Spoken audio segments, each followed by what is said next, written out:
We'll talk just a little bit about bonds and risks. Risk-free bonds are bonds sold by U.S. Treasuries, the U.S. government. The reason for the risk-free there is that the largest, most powerful economy in the world, it's just assumed by investors that if anyone in the world, the United States government's going to be able to pay the the debt that they owe. So and that's been true for many, many years and seems to be true going into the future. So debt issued by the United States government from the U.S. Treasury is considered risk-free. You can be as certain as any type of bond in the world. You're most certain that this bond will pay you what it owes you. Right? And in fact, when we talk about the risk-free rate of interest, we look at what prices on Treasury bonds are selling for and determine the interest rate that way. Okay, now corporations also issue bonds, and those are risky bonds because you have the risk that the corporation, that the business the corporation is in will not go well, and the corporation will have less money than expected and will not be able to pay you. Obviously, some companies are riskier than others. If you're talking about a large, powerful company like Exxon or Apple or Microsoft, something like that, there's not a lot of risk, particularly in the short term, that they're going to be unable to pay what they owe on their bonds that are issued. But if you're talking about a smaller company that's a startup, a new company, and its prospects are uncertain, there's a lot of risk in companies like that sell bonds.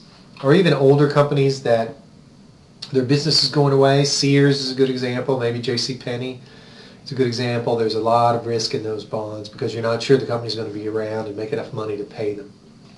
Okay? Now, we estimate the risk in corporate bonds based on these ratings. There are two predominant rating companies, Moody's and Standard & Poor's.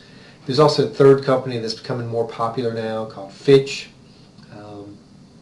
And all of these companies will rate issues of bonds. So if a corporation decides to sell bonds, then they can apply to Moody's or Standard & Poor's to get a rating. And these companies will rate the bond based on its quality. And you can see they give it a grade, basically. From A, this AAA is like A++, right?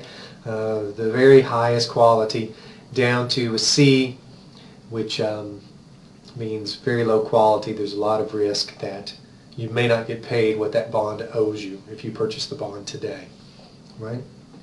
And I've got a red line here, and just in terms of bonds, this is important in the bond market.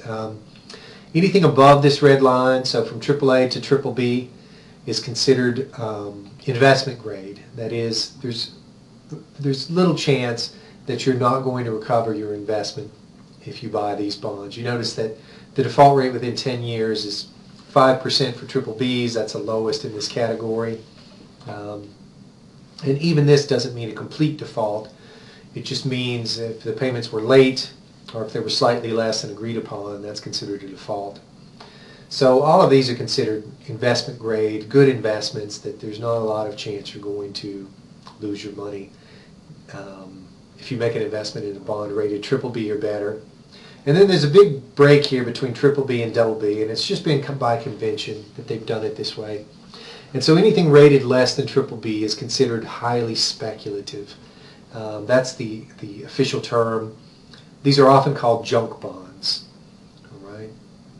Because people used to say, don't want to invest in that junk, right? Junk bonds. And they just have a very high chance. These would be smaller, newer companies whose prospects are uncertain, or maybe older companies that are failing. There's just a good chance you're not going to recover a large part of your investment, or maybe none, from these companies. Now, you might say, why would you ever buy one of these companies when you could buy one of these? And the reason is that these are cheap.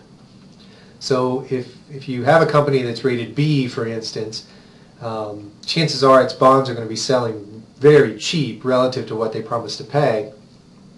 But if you like that company, if for some reason you believe that that company is going to do very well in the future and you're going to receive the promised payments, then that's going to offer you an enormous return because you're going to be able to buy the bond cheap. You're not going to have to pay much money for the bond. And then if it does end up making all the payments to you, you're going to receive a lot of money from a very small investment. So, these bonds are cheap, they offer high returns, but they also entail a lot of risk. So, all right, so investment grade bonds, junk bonds are below the red line. Okay, so I've just got some examples here. AAA, this is the top rated companies, Exxon, Microsoft, Johnson & Johnson, just huge, powerful companies that have a lot of cash and have business prospects going forward that look very good. And you can see the next notch down, which is still excellent rating, AA rated, Walmart, Chevron, Procter & Gamble, Berkshire Hathaway. And you can see here that as we go down, these companies, these are all good companies that you would say, I would expect all of these companies to be able to pay what they promised me on the bonds, but certainly Avon, H&R Block is different than Exxon, Microsoft. Right? There's a little more risk, I guess, a little more uncertainty here about getting paid from these guys versus Exxon or Microsoft. All right. Then I had a hard time finding a B-rated bond that you would have heard of. A couple of real estate type companies, so Starwood Hotels and Resorts, that's opening new hotels, different places. Wynn Resorts, I know that they're active in Las Vegas. They have some real estate in Las Vegas, and maybe they're involved in the casino business, I'm not sure, but they do real estate development in Las Vegas, that thing. Okay, and then C-rated, triple C-rated, very risky bond, that's Sears. Sears has had a lot of problems lately. Sears was a very powerful company at one time, and then Walmart came along and has really taken all the people that used to shop at Sears now shop at Walmart. Sears has not been able to keep up. If I remember correctly, they have actually defaulted on some payments that they needed to make and have had to reschedule those payments, and their future is very unlikely, so that would be kind of a C-rated bond. All right, so example of just seeing how this works is this is most important for investors as ratings change. So a downgrade means that you're considered more risky. So I've got an example here. The average AA bond has a yield to maturity of 7.5%. The average single A bond has a yield to maturity of 7.8. Notice a little bit higher yield, right? Meaning a little bit lower price and a little bit more risk involved in A bonds and AA bonds. Not a lot, but some. All right, and the question here is you've got a 10-year 7% coupon bond and it's downgraded. So business hasn't been as good as expected and it's downgraded from AA to A. And the question is, what's the likely effect of the ratings change on the bond's price? Well, you can just find the price at both yield to maturities, and that will answer the question for you. So at a AA yield to maturity of 7.5, price is $965.68. If we make the same calculation after the downgrade, when the yield's a little higher, you can see that the price has fallen. Okay? And so here's an example that you can work. You've got a 10-year, 13% coupon bond, and it's got a rating of BB, which has a average yield to maturity on BB bonds is 12.5%. And I've got an example here because this is the bond you'd like to find. This is a bond that's rated BB, but you're convinced that the company's going to do very well, and it will amass a lot of cash and a lot of sales and have great prospects, and so it will actually be upgraded from BB to A, which would be an amazing upgrade over 1 year. But if you're convinced that's what's going to happen, then you would expect that yield to maturity to move from 12.5% and go down to 9.35%. And I'm asking you, what's your expected 1-year return if you buy the bonds today and then sell it a year from now? Right? Well, if you buy it today, it's going to have a yield to maturity of 12.5, so you can find that price. And then if you sell it a year from now, notice the year has changed. It's 1 year later, so you're selling it for 9. But you're selling it with 9 years left. Now the yield to maturity has also changed, 9.35%, much lower, which as an investor, if you're selling the bond, the fact that the yield, the interest rate has gone down is a good thing. You're going to get a much higher price for it. The payment and the future value don't change. and you get that price. Those prices gone up quite a bit. All right. And so if you want to know your rate of return, well, you can sell it for this price. Since you kept the bond for 1 year, right, your 1 year return, you also collect a coupon. The bond will pay you a coupon at the end of the year. So this is the amount of cash you'll end up with after 1 year. Then you divide it by the price you paid for it, minus 1. There's your rate of return. Very nice rate of return. That's the function of the fact that the bonds got a much higher rating. They're considered much lower risk after a year. So the yield has fallen a lot. The price has gone up considerably. Okay, here's one you can do in practice.